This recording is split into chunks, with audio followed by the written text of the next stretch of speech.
You're listening to the Experiencing God Day by Day podcast, brought to you by Blackaby Ministries International.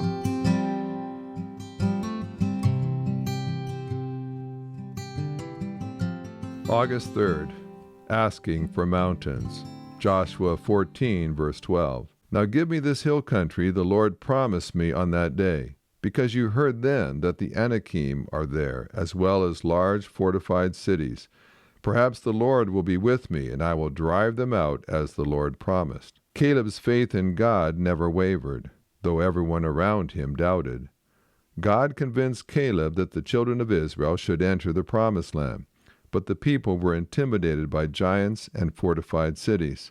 Numbers 13, verses 28 to 33.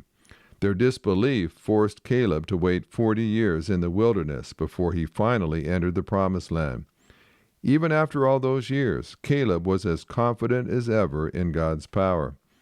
When God was dividing the land among the Israelites, the people were asking for the lush valleys and grassy plains.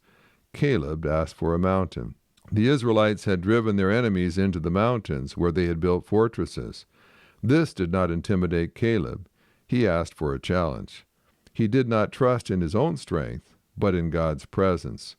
Caleb longed to see God work in power, and he knew he would be less likely to rely on God if he dwelt in the easy places. He chose a situation in which he would have to trust in God. Caleb knew his inheritance from God was on the mountain. He refused to allow the difficulty of gaining it to stop him from enjoying all that God had promised him. If you always choose the easy way, asking for the peaceful valleys, you will never see God's power displayed to enable you to take a mountain. Seek out the mountains, and you will witness God doing things through your life that can be explained only by His mighty presence. This podcast is based on the book Experiencing God Day by Day by Henry and Richard Blackaby, published by B&H Publishing Group, music by Mark Brown.